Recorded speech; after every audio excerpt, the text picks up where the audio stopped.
Welcome to VVW news.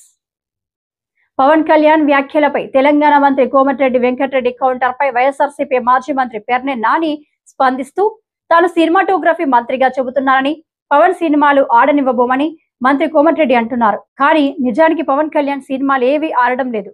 కాబట్టి morning show పడితే మ్యాట్నీకి ఆపాల్సిన అవసరం కూడా లేదు.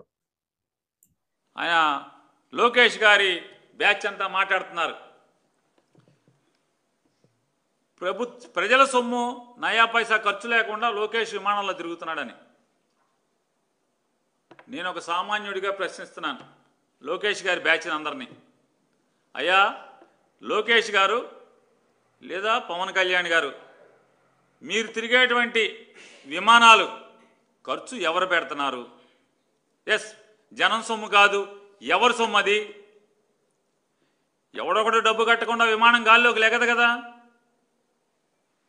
మరి ఎవడు పెడుతున్నాడు అంటే మీరెవరన్నా బినామీలను పెట్టుకుని బినామీల చేత విమానాలు కొనిపించి తిరుగుతున్నారా ఫ్రీగా?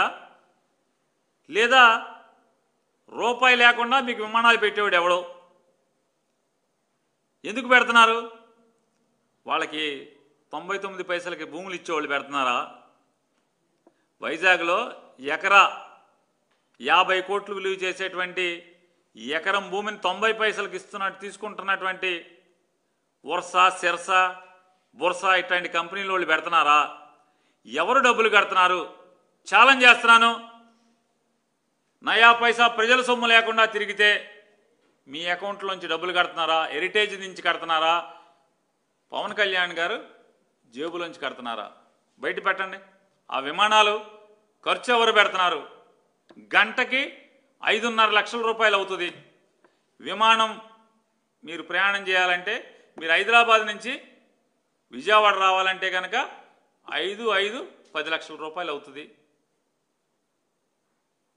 హైదరాబాద్ నుంచి విమానం వచ్చి మళ్ళీ వెనక్కి వెళ్తాకి 10 అంటే మీరు వచ్చిన ప్రతిసారి అంటే 6,000 రూపాయల టికెట్తో రావాల్సినటువంటి విమాన ప్రయాణం మీరు 10 లక్షలు ఖర్చు పెట్టి, మీకు 10 లక్షలు ఖర్చు పెట్టి మిమ్మల్ని హైదరాబాద్ నుంచి బెజవాడ, లేదా బెజవాడ నుంచి హైదరాబాద్ తీసుకెళ్లాలంటే కనుక 10 లక్షలు.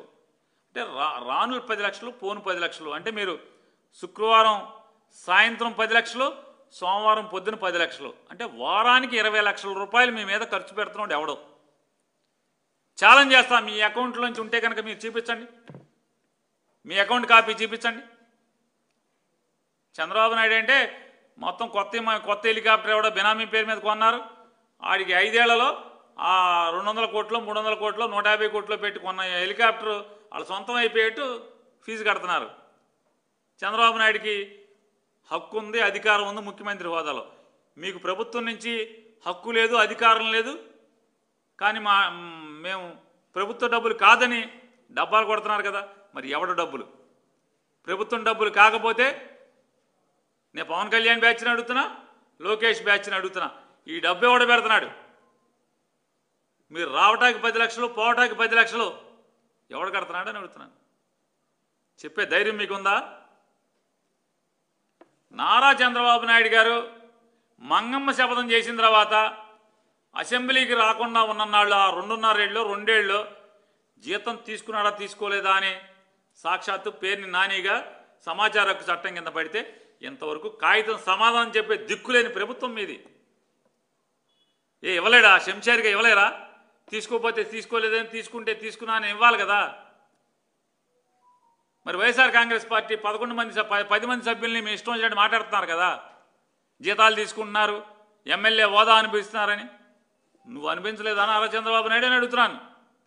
నేను సమాచార హక్కు చట్టం కింద అడిగాను, ఇచ్చే దమ్ము లేదా మీకు అని అడుగుతున్నాను. 2 ఏళ్ళు అయింది కాగితం పెట్టి నేను. ఇవ్వరా? ఇచ్చే సినిమా మీ దగ్గర లేదా? అంటే ఇటువంటి మీరు సంపాదించుకుంటాకి, దోచుకున్నది దుబాయ్లో దాచుకుంటాకి, యూరోప్లో దాచుకుంటాకే మీ సమయాన్ని వాడుతున్నారనేది మనకు అర్థమవుతుంది కదా.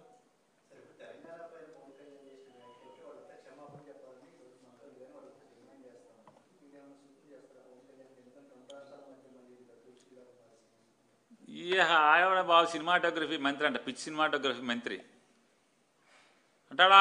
చూసా ఇందాక స్టేట్మెంటు. ఆయన ఏమంటాడు, నేను సినిమాటోగ్రఫీ మంత్రిగా చెప్తున్నాను, నీ 2-3 రోజులు ఆడే సినిమా ఆడనివ్వండి. అసలు ఇతను ఎందుకే బాబు, అసలు మామూలుగా మ్యాట్నీకి ఎత్తేస్తారా సినిమాని, ఇతను చేయిపోతుంది. అతని సినిమా మ్యాట్నీ, మార్నింగ్ షో పడితే మ్యాట్నీకి ఆడటమే కష్టం, ఇతను ఎందుకు ఆపటం. సినిమాటోగ్రఫీ మంత్రి వచ్చి ఆపాలండి సినిమాలో, జనమే చూడట్లేదయ్యా బాబు అని చెప్తుంటే